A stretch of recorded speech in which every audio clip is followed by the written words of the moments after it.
My Linux distribution of choice is Ubuntu.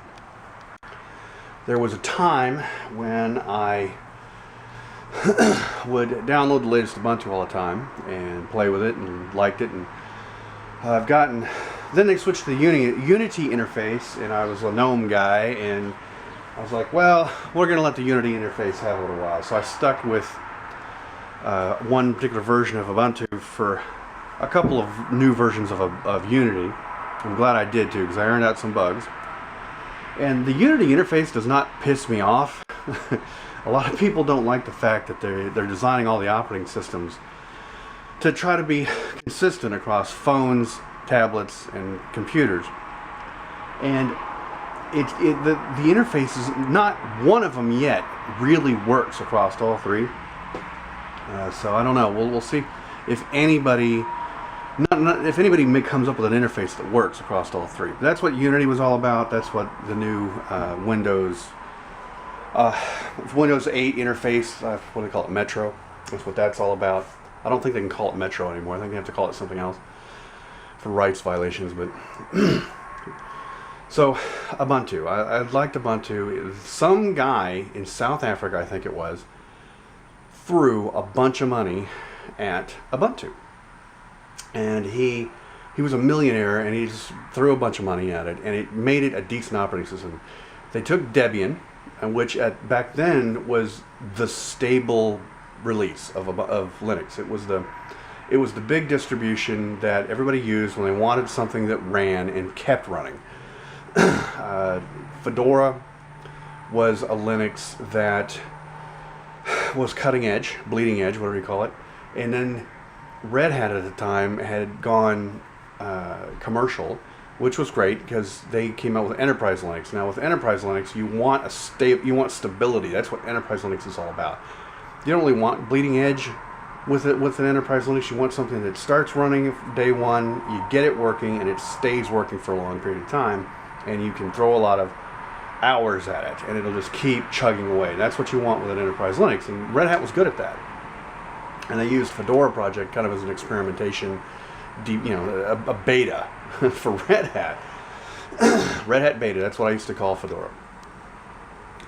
And CentOS was just a straight across copy of the Red Hat source, but without any support, without any juice behind it. You just got the applications, and you stuck them on a computer, and it was cool because it let you test out Red Hat. So you could download CentOS, and you could install it on a computer, and you could try out all your settings and all your experimentation on that, and you didn't have to pay the $2,500 a year in the license fees that you did, which is what a full Red Hat just base license was all about back then. I don't know how it works now. They've got all kinds of sliding scales and VM licenses and per processor crap. But anyway, getting back to Ubuntu. Alright, dead battery. So where was I? Let's see. So Ubuntu became the default desktop Linux, and they got really good at it. I mean, this guy dumping a bunch of money at Ubuntu showed what could happen when a community sat down and concentrated on a Linux distribution and made it happen. Well, now it's become the default desktop application, or default desktop Linux distribution. They do have a phone/tablet version of Ubuntu. I have yet to try it. I've seen a friend at work use it. It looks like Ubuntu, and it seems to work okay. Uses an on-screen keyboard or a Bluetooth keyboard. He had it on some little e-reader. It was weird looking at Ubuntu, and what looked like a full version of Ubuntu, on a little tablet e-reader thing that had a color screen on it. And he seemed to enjoy it. But this was actually quite a while ago. Now it's even more advanced. So I use Ubuntu. When I want Linux on a machine, I throw Ubuntu on it. What's happened though is Ubuntu got popular, and people started using the server version of it, because yes, distributions have been famous for having a desktop version and a server version. Generally the server version doesn't have any GUI installed. It's stripped down so that you just install what you need, use it, and that way you have a minimal minimal number of things that can break. You know what's on the system. It's the bare system plus whatever you put on it plus whatever you got configured. And it's really handy for, like I said in the beginning with Red Hat, to how you just want you just want things to work, and you want them to keep working. You want to throw a lot of hours at a computer or server, make it stay there and work. That's what they're for. And but the problem is now they're getting down to, in order to get more performance out of a system, they have to design the operating system from the get-go. They can't just reconfigure it on the fly. They have to design it to get the most out of a system. So they're having to make desktop distributions versus server distributions. So now all of the companies and organizations that do Linux seem to be on this trend, which is fine. I'm not saying it's a bad thing.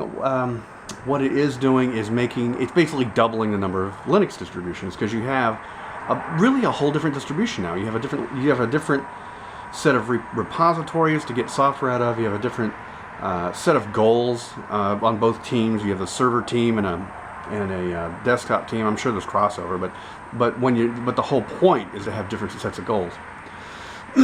At work, we do the exact same thing.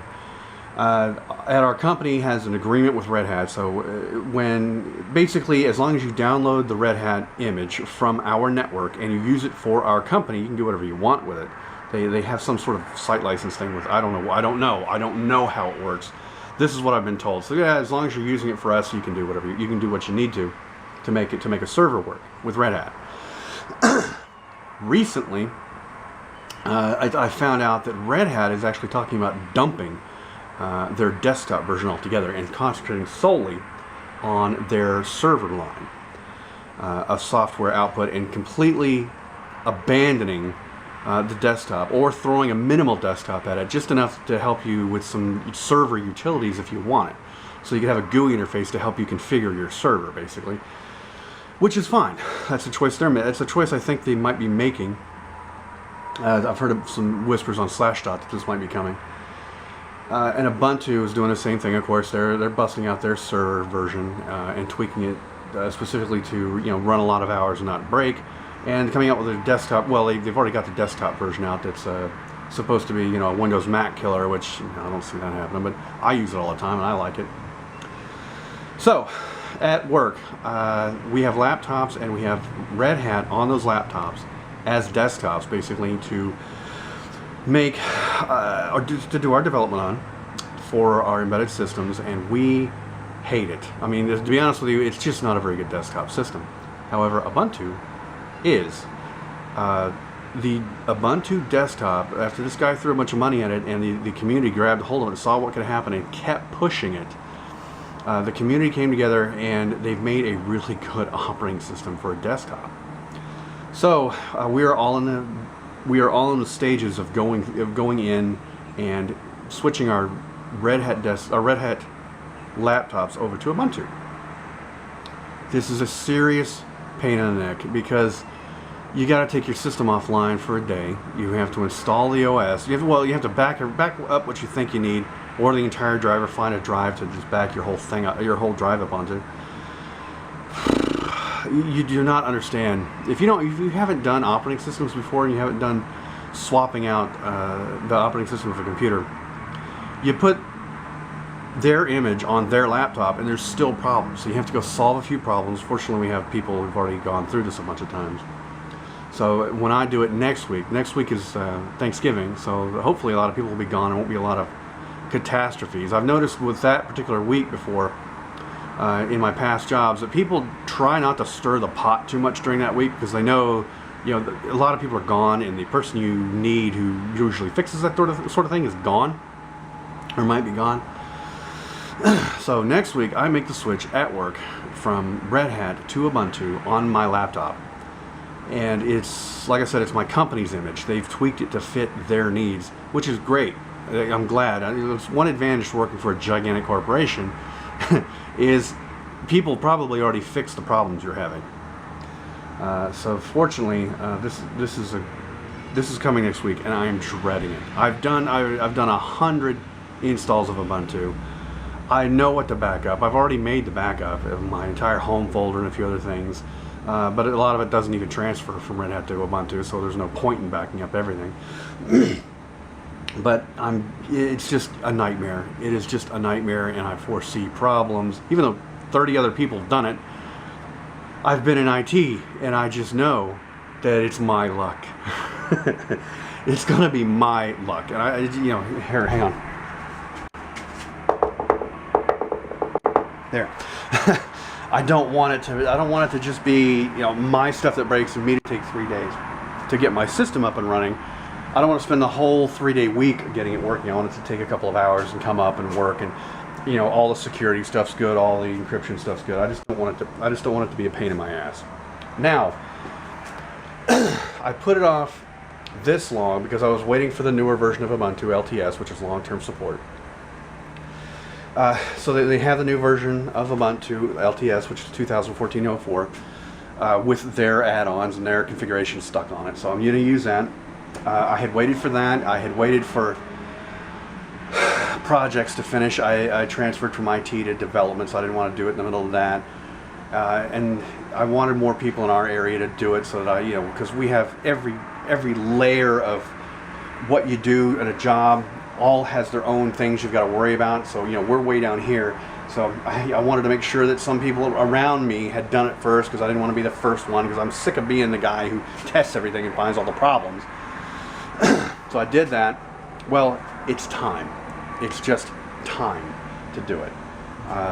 Accessibility's miles better. I mean, just insanely better in Ubuntu. It's just, the desktop version is just more modernized as far as how to get around. The utilities are up to date, and Red Hat seems a long way behind that, because they have dumped all of their effort into making their server side run so well that their desktop side has seriously suffered bad. So I'm getting out of that, and I do run a desktop on my laptop, and there's guys at work who don't. I don't think, there's a guy named Coy, I don't think he runs a GUI interface, or if he does, it's a couple of lines. It's probably an ASCII GUI interface. This guy's crazy. He's brilliant, a genius guy, but he's nuts. I don't know. He's one of those guys. He's one who can make it all work no matter what. So the change comes. You're probably going to hear it if you raise your ears towards Houston, Texas. You may hear me cussing from the rooftop of the parking garage, hurling my laptop into the front. Now, here's a little secret. I was in IT, so I have 2 laptops.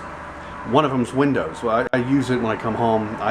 That's the one I lug back and forth because it's a little bit lighter. I leave the other, soon-to-be Ubuntu one at work, chugging away, doing stuff. And so I don't even have an excuse. Even if something does break, God forbid, I have a backup laptop. No one else who's done this has that backup laptop. All right, so this video is way too long. All right, cut. It's too nice of a day to sit out here and just do videos all day long. Next week's Thanksgiving. Might get some videos out of that. Might get a video or two out of transferring over to Ubuntu. I don't know. We'll see how that goes.